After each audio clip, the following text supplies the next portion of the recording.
Welcome to the latest episode of the Hoops and Dreams QPR Podcast. I'm wishing you all a happy new year. My name is Brian Fisher, and along with a guest, I will be doing a brief review of recent games, looking ahead to a few games coming up, and most importantly, discussing current topics. On to my guest. My guest is Steve, who is known on Hoops and Dreams Forum as Stoty, and is a regular podcast guest. And I welcome back you, Steve. Glad to have you. Thank you, Brian. Thank you. Well, it's now 28 days since Neil Critchley was appointed as coach manager. So how has he done? We take a quick look at the games played over the run-up to Christmas and to now. And so let's go on to the matches played AD after Dipshit, our last 5 games. First with Preston North End versus QPR. That one was 17th of December. We won that 1-0. Cardiff against QPR a week later or so on Boxing Day, and we drew that one 0-0. And then we come to QPR against Luton, which, as we all know, we lost 3-0. Then on to Sheffield United. We played the Blades at their stadium, and we drew 1-1 on the 2nd of January. And that brings us up to our latest upset. Fleetwood versus QPR in the FA Cup third round, 7th of January, and we lost that one 2-1. So looking just at the league, we got 4 out of a possible 12 points. We are now 12th in the league on 36 points, which is the same number of points as Reading and Norwich have got. Now, we have a terrible record at Deepdale, and virtually nobody predicted that win against Preston. And I somewhat optimistically predicted a hard-fought draw. But what we saw was a superb display of attacking football. Neil Critchley said he wanted the team to go out for a win, and he wanted an attacking mentality even when out of possession. I would say he got that in spades.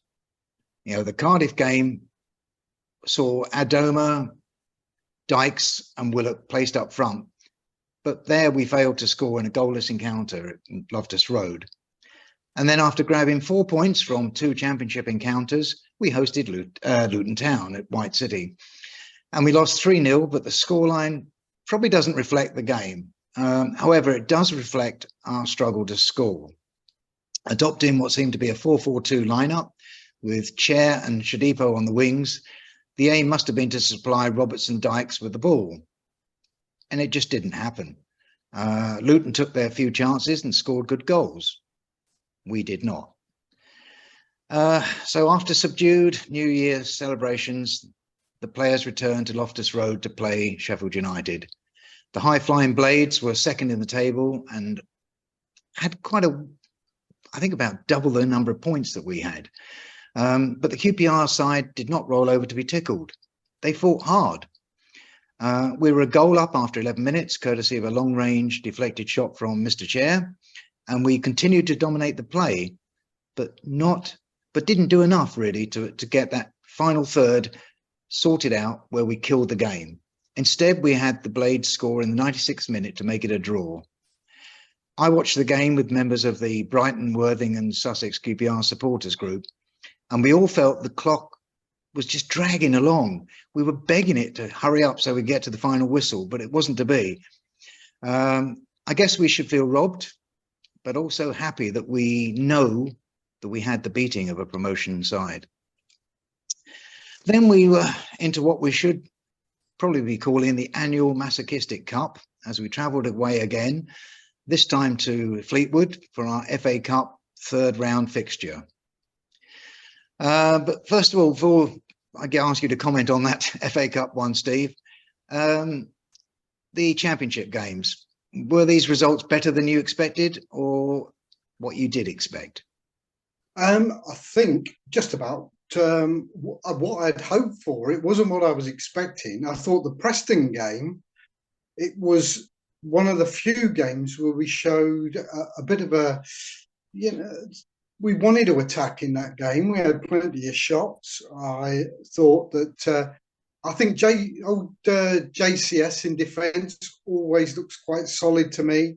And to come out of it with a 1-0 win was beyond my expectation, because after the form we'd been in prior to that game, and prior to the World Cup and prior to Critchley turning up, no, I wasn't expecting a victory. So not only the 1-0 victory, the clean sheet, the win, it was great. It was great. It wasn't the greatest performance, but we did attack. We attacked with a bit of flair at times, and it was a good game. Moving on to the Cardiff game, well, what a dour game that was. I tried to really take out the positives from that game, and there weren't many apart from the clean sheet. And I think both teams were very poor on the day. I think we had the only shot on target, and it wasn't a great game. But then again, 2 away games, 4 points. I suppose what more could I have, or any of us have asked for after the way we've been playing? Yeah. And I really expected us against Luton. I thought it's going to be good. We're going to be at home. We're going to be, we're going to be on top. It's a game which I thought we were going to win. And, my dreams were shattered in that one. What an amazing game. It wasn't for the want of trying, really. It was just we just couldn't do anything. We are not clinical enough in that final third. Yeah. And it does, and I've said it on on Hoops and Dreams.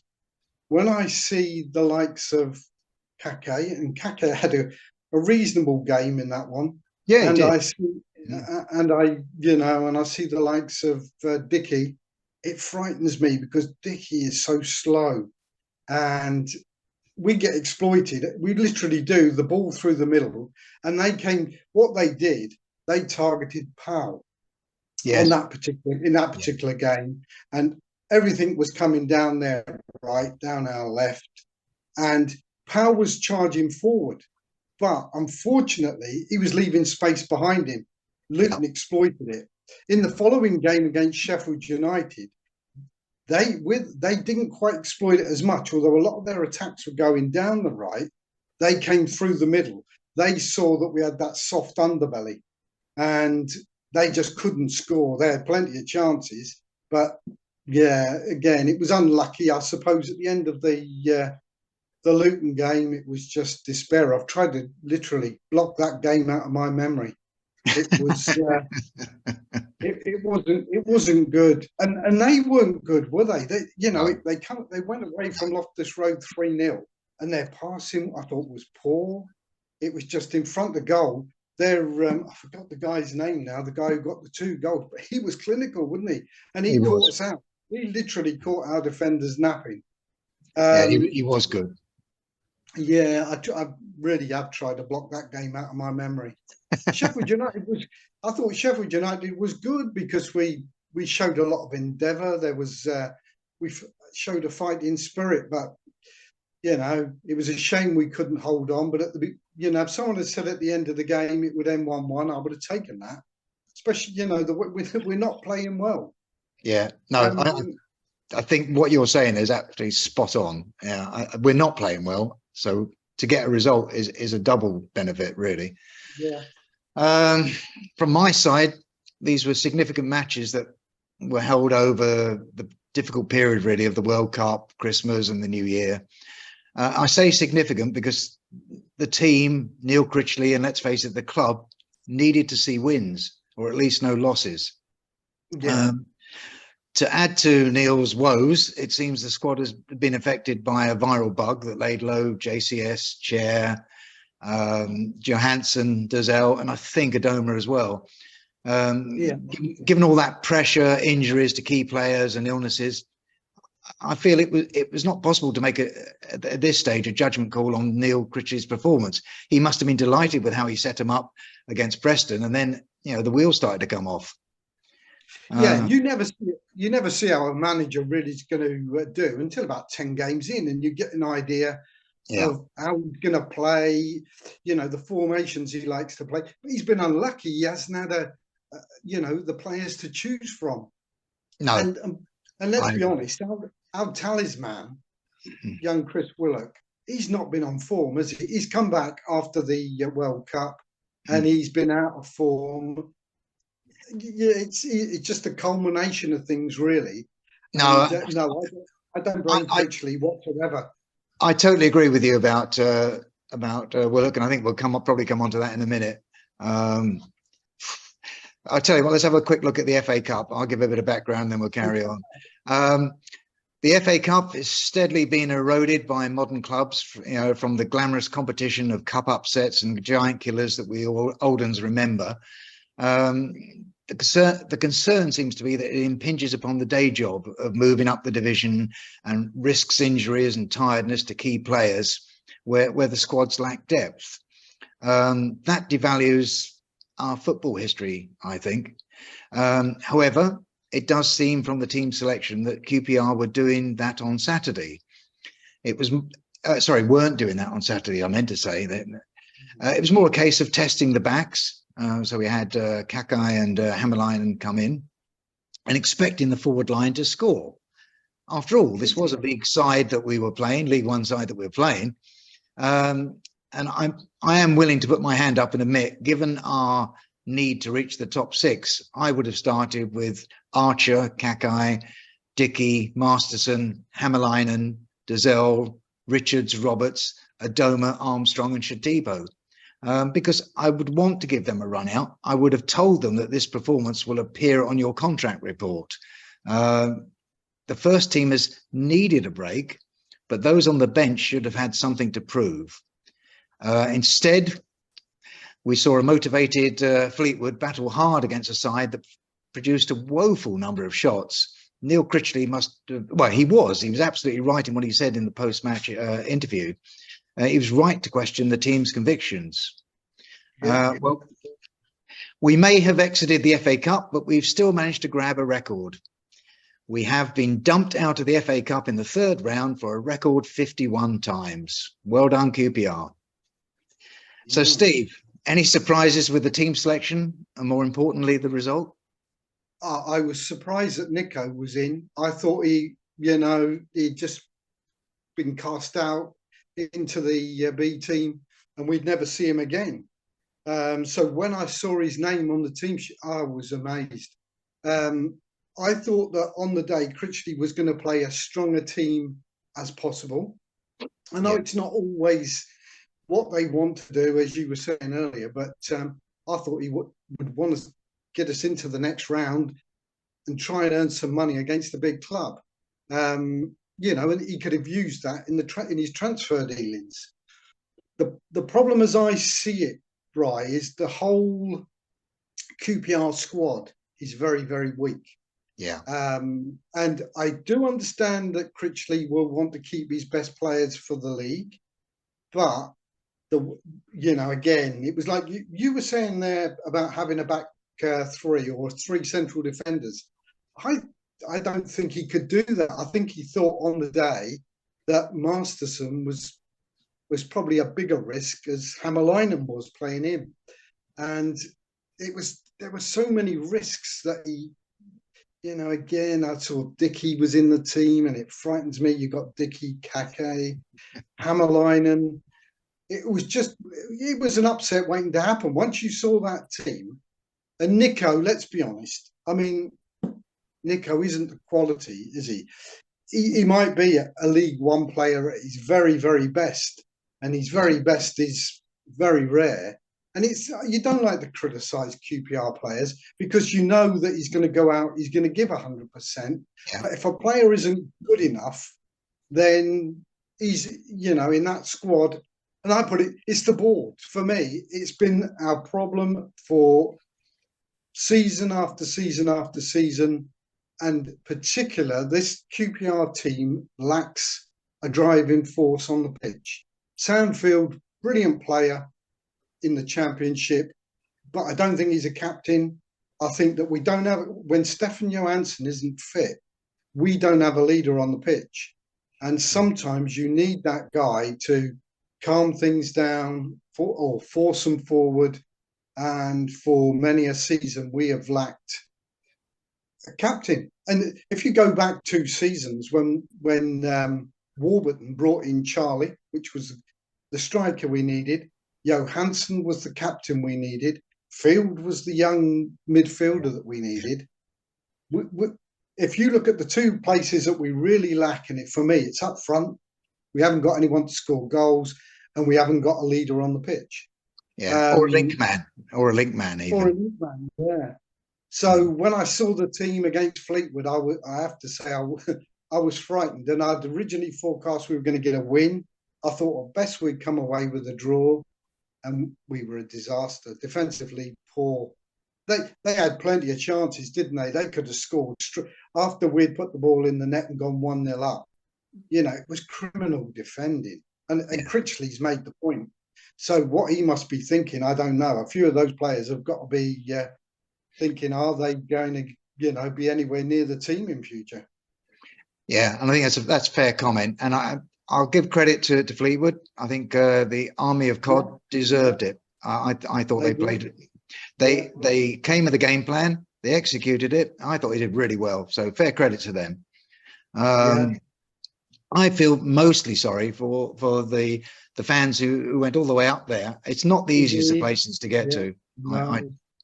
Anyway, let's not dwell on this anymore, because we'll only both get depressed over this. That's true.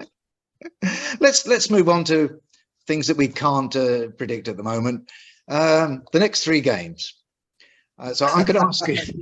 I'm going to ask you. So the first one is Reading against QPR on Saturday, the 14th of January. This is and always will be QPR. So obviously anything could happen. But we're playing against a revitalised Reading under Paul Ince. We could be like we were at Preston and grab a win. We may well play well and still have to settle for a draw, or whatever happens could be a Luton game duplicated.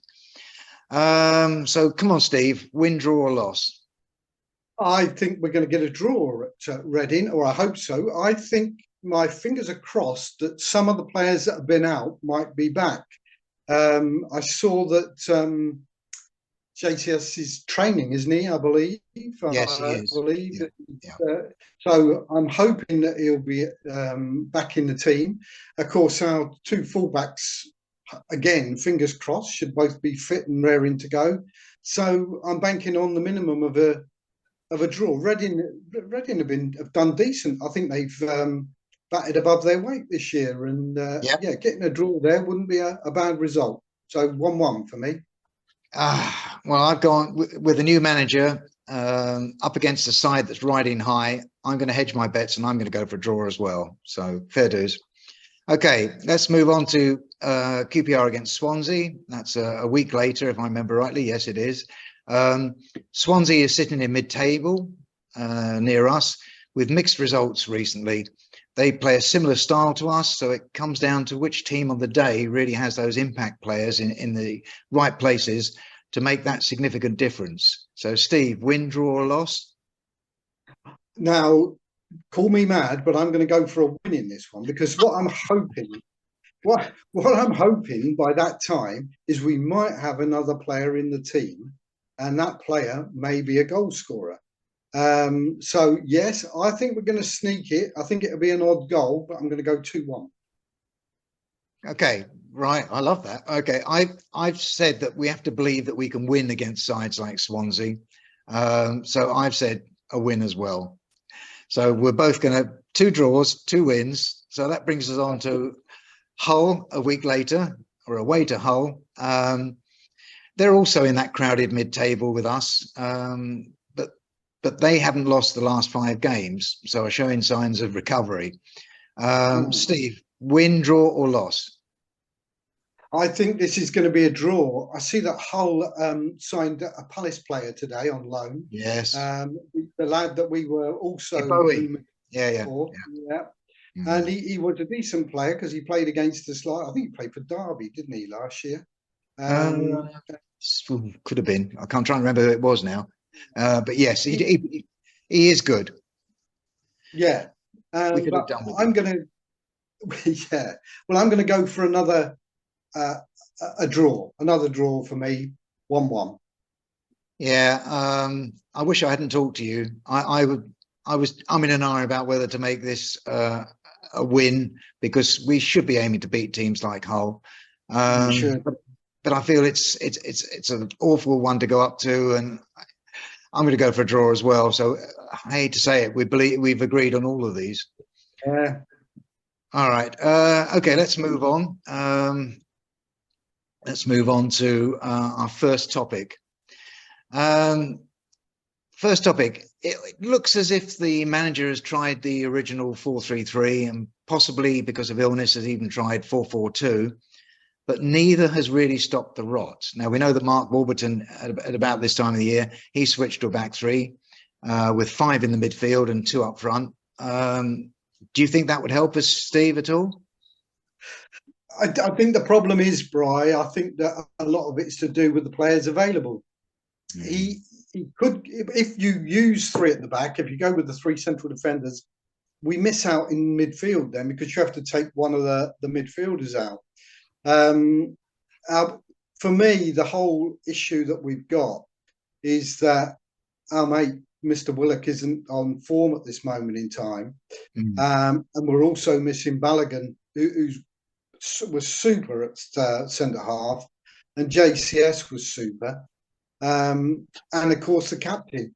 And until I think we can get Johansson back and in that team and driving forward, because this season he was totally different to last year. He was making those surging runs, and he was getting up there. He was creating goals, and we miss him. We really miss him. I don't think he gets the credit he always deserves, Johansson. But I think when we can get him fit, I think we'll see a different team.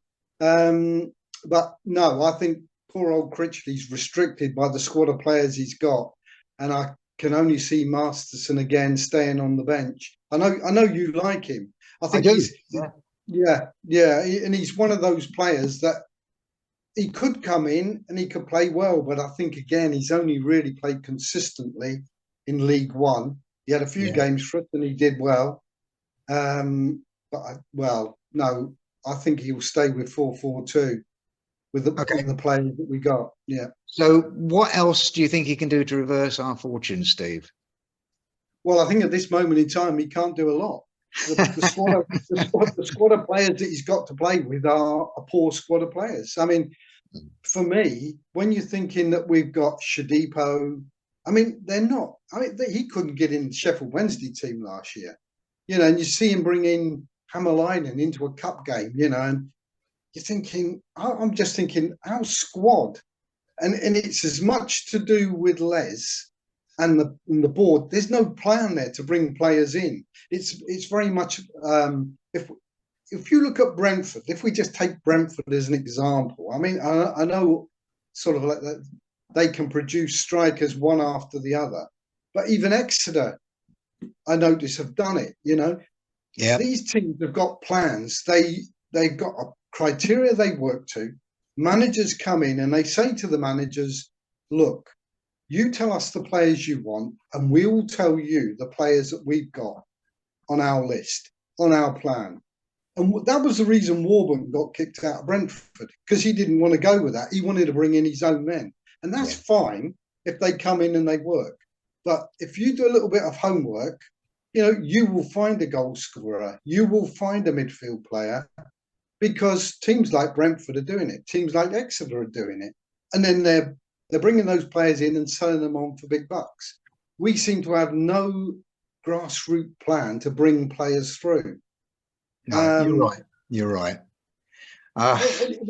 It's going to take seasons, right? I think for me personally, I think we should have done it under Warburton. We should have had a plan in place, and we should have been restricting Warburton and saying to him, no, you can't bring in that player just because you know him. He may have been good for you then, but this is the criteria of player that we want, for not just for now, but for the future. So, and we allow Bill to do a bit of the same, really, by bringing in some players that he. But then again, Balogun's done well, so he has. Yeah, he has. Playing. The thing is, whenever you bring in a player, it's always a bit of guesswork as to whether they'll fit in and they'll play as well as you knew, as well as before. If you know them as a manager, there's always going to be that temptation to say, no, I know this guy, he will fit in, he will do the job. I understand where they're coming from on this. But there's only so many loan players you can have. Yeah. And to be honest, that's always short term. We need to be thinking long term. We need to be thinking about the future. I And that's agree. where, people like Armstrong come into play. And perhaps even Batache, I don't know. We've just seen so little of them, or even Masterson. They haven't played enough football to even tell if they can step up and do the job. You really haven't seen enough of them. All right, so let's move on to our second topic. Some supporters are already questioning the appointment of Neil Critchley after 2 bad scorelines. Do you think it's too early, Steve, to measure his success or otherwise? I do. I think it's very unfair to try and criticise him at the moment for a lot of the reasons that I've already said. I mean, he's inherited a very weak squad. He's got players out injured. He's got players out of form. And, I mean, 5 games or whatever it is, he's won 1, he's drawn a couple, and he's lost a couple, So it's much too early. I don't. It's like at the beginning of a season. You've got to give any manager at least 10 games before you get an idea of what the players you're up against and who's on form and shapes and all the rest of it. No, much too early to criticise Mr. Critchley yet. Yeah, we haven't progressed really beyond Mark Warburton's achievements, in my opinion. The disruption caused by changing managers hasn't worked in our favour. I mean, there was no fillip of fortunes, which you sometimes get when you change managers. However, I can see no merit in condemning a new manager for his efforts so soon after getting his legs under the table. If we're struggling in another 4 or 5 games, I mean, I think you said 10 games, and I think you're right, then perhaps the club has to act. But calling for Neil Critchley's head at this stage is crazy. We've got to give him a bit more time. I think the problem is the same happened with Warburton. 10 games, and we called him for his head. But, give Mick Beale's due. He got us off to a tremendous start, and things were going well. Even he hit a bad spell. But for me, the issue will always come back to the quality of player that we have. These managers are only as good as the players they're allowed to bring in. And you're right. We're bringing in loans, we're bringing in free transfers. The board wasted the money many seasons ago, and we continue to pay for it now. So the money's not there now, is it? Let's be honest. It isn't. We work in an area where you're hoping that you can get a young player in or an old player with a wise head to guide the younger ones, just like Charlie did when he came in. He did. He took Dykes under his arm, and Dykes became a better player at the time for having Charlie there. And Johansson, when he came in, he drove the team on. He gave them that impetus that we were missing. And we really need a younger version of a Stefan Johansson and a younger version of a Charlie Austin. Now, try and find one of them. It's nigh impossible because every club's looking for those sort of players. Yeah. And that brings us neatly into topic number 3. I mean, you've seen what we've done so far in the transfer activity side for this January. We've seen the departure of Bonn, and there was talk about us getting a Bowie who's gone to Hull. And there's now talk about Jamal Lowe, which wouldn't be a bad bet, to be quite honest with you. No, not if we could get him. I mean, I've also heard Sam Surridge mentioned from Forest. Yeah, I mean, he would be a very good acquisition if we could get him, but I don't think he'll go. No. If anyone there, I would have thought Lyle Taylor might be the man, because he's not anywhere near their first team, and he was a goal scorer in the Championship, so he's proven. So my fear is that when they were talking about signing Taylor Richards, they're saying to free up one of these loan players, you're only allowed 5. They were going to sign him. Now, again, the guy has played about 5 or 6, or started 5 or 6 games in the last 2 seasons. He's a sick note, and whoever agreed, the obligation to buy him, again, it shows how we are mismanaged at QPR with some of the things that we do. It's just a really strange decision for me. Yeah, I can't argue with that. Yeah, I think we're both in agreement that what's missing is the final third, and we need an additional striker with a killer instinct. Perhaps he can then work with Lyndon Dykes and between them become a real pest to other teams. Yeah, I feel sorry for Lyndon. I do. I mean, So I do was I. never his greatest fan, but he can't be criticised. There were times in some of the games where he's the only man getting in the box. The crosses are coming in. Some of them are going miles over his head. Some of them are going too short, and the crossing has been abysmal. And you think, if there's one thing that Critchley's got to sort out, is the training pitch and getting these boys to be able to cross the ball a little bit better and come to that and pass the ball a little bit better. Especially Ilias. Ilias is shooting. I mean, I expect better from him, but you can expect one shot on target in about 10 of his shots, which is poor for a player who we know that can turn it on. No, I totally agree with you on there. Absolutely right. The other thing I would mention is that Willock has not been playing well. There's no getting away from this. So if you don't play with decent backs and you end up pushing Chair out to the left to make those crosses, you're one player less in the middle. And Willock is not going in there to finish it off. Adoma was doing that against Fleetwood.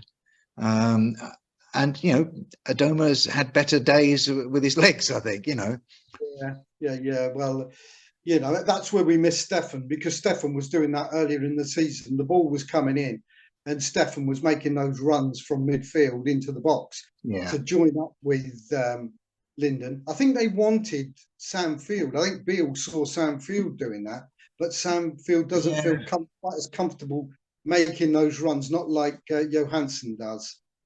And also, I also have got to say this: I don't think Sam Field feels confident leaving the defence alone. No, and I can understand that, because we haven't been good in some matches, have we? No, it's not been that good. All right. Okay, so we've talked about this. We need a decent striker in January, but like every struggling club, it seems out there, and we're probably searching for the Holy Grail. But I hope to heck we do find him wherever he is. He's only be any good though, Bright, if the service into him is any good. Because we can have the best strike. We could put Haaland up front, and unless they play the ball into him, into spaces where he's going to run and he's going to challenge, then it becomes a pointless exercise, doesn't it? Yeah, I know, you're absolutely right on this. Well, thank you very much, Steve. Well, that's all we've got time for on this episode from Hoops and Dreams team, other than for me to offer my usual thanks to my guest Steve for joining me, to editor Dave, and you for watching. Do click on subscribe, and if you're watching this on the YouTube channel, do add a comment or two below. We'd love to hear from you. I'm Brian Fisher, and this was a Hoops and Dreams podcast. Come on, you R's. We know who we are. You know who we are. We are QPR.